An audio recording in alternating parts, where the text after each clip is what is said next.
I'm out here riding the Cap 4 Mentor course on RGT, and this is not what I'm actually here to do today, though. I'm just getting warmed up. I'm here to talk through setting up races with the bots on RGT. Now, this is a use case I talked a little bit about in my Zwift bots Zwift Pace Partners versus RGT bots video. But today I'm going to get deeper into setting up a race with bots on RGT. One thing I'm going to do also is I'm going to turn the GUI off, and then I'm going to bring my phone in. So I'm just going to walk through in real time the process of setting up. I'm actually going to do 2 bot races. I want to preview 2 of the courses for the Echelon Race League, the next 2 courses that are going to be coming up, and those are going to be really long crit courses. I'm going to set it up to just do 4 or 5 laps of each one so I can get a hang of the corners, see how they ride at speed, just check them out. So I've got the code for the magic road I want to ride. I'm just going to paste it in right here. Import that. Now, that's a magic road that has been made. This is the course for next week's Echelon Series race, which is going to be 2 different crits. So now it's in my library. Just that was real time. So I'm going to schedule a race. Let's see the details of this race. I'm going to see what time it is right now. I'm going to set it for like 5 or 10 minutes in the future. 7:06 right now.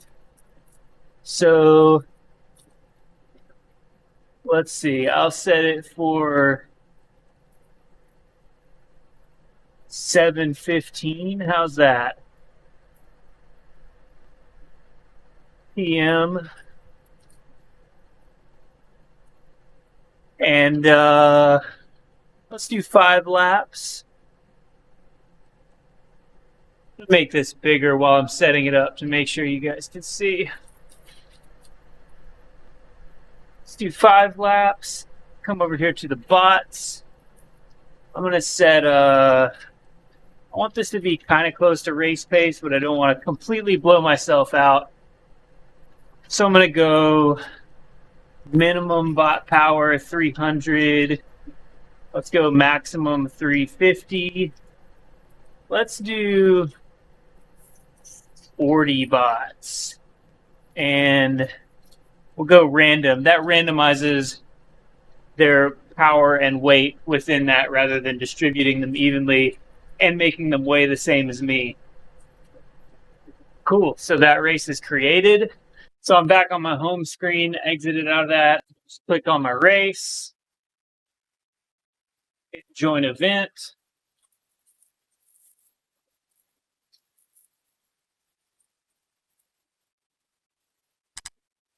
And we should get 5 laps of the Bucks County Classic here.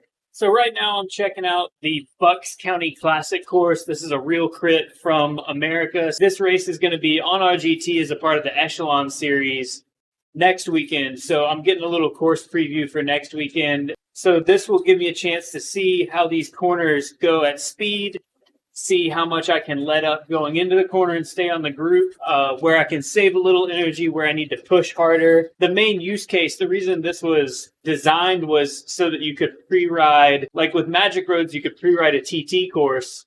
You throw some bots on, you can pre-ride a real-life race course, and maybe formulate your strategy a little bit based on that. So the first thing I'm noticing here is how close this first corner is. Want to be spinning at 5 to go. And make sure you're on the power when the flag drops. Maybe let off for this corner. First corner is really close to the start.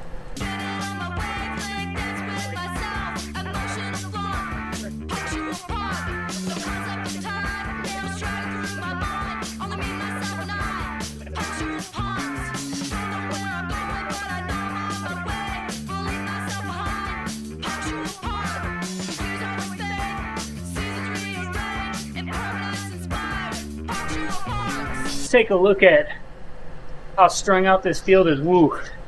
So these bots are all set within a 50-watt range. So this spread lets you know that it's as much about positioning as it is about power.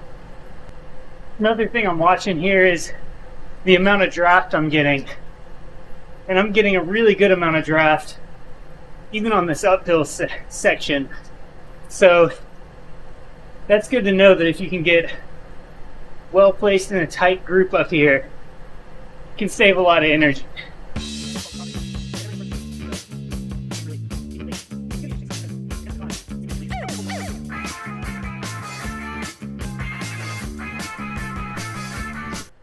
All right, one race down. Let's go check out the Armed Forces Cycling Classic. That's 5 laps of the first track for next weekend. Let's do 5 laps of the next track. So that previous course was about half uphill. First half of the lap is downhill. Second half of the lap is uphill. It's steepest right through before the start finish.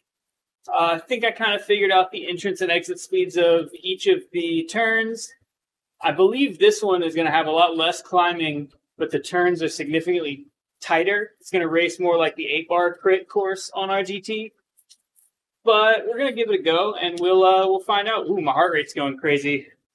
All right, let's fix my heart rate and then get into it. So I see a lot of people on the various online cycling forums and whatnot complaining that whatever ride or race or group people are sandbagging or going beyond the group leader or not staying within the set confines. So I think that's actually a really good use case for these bots and the bot races and group rides on RGT is you can set a ride to be the exact duration, exact intensity you want. And it's your ride, so you're not going to make anyone else mad. Everyone else is going to ride exactly how you want them to. You can really tailor it exactly to what you want for that day. And today what I want is a couple laps at race pace so I can see how these courses race. But on another day, it might be a carrot to chase during a tempo effort or get some miles down and the bots just give you something to focus on, staying latched onto them, staying in the group, working on the pack dynamics. A lot of good reasons to do it, but I think this solves for a lot of the complaints I see regularly on all those groups. So this one is much more technical. Only 1 lap down, and we've already lost a lot of the bots. That's due largely to these greater than 90-degree corners. So I got a good line at this one right here.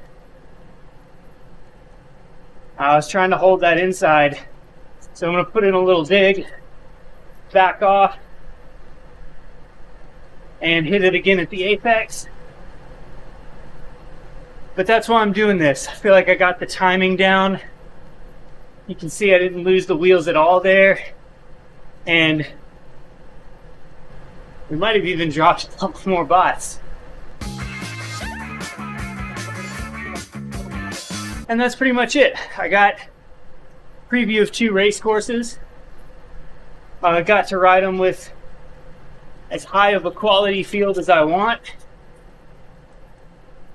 and get a little work out of them, get a couple efforts. So that's RGT bots, RGT bot races. So I better get on it. Coming to another one.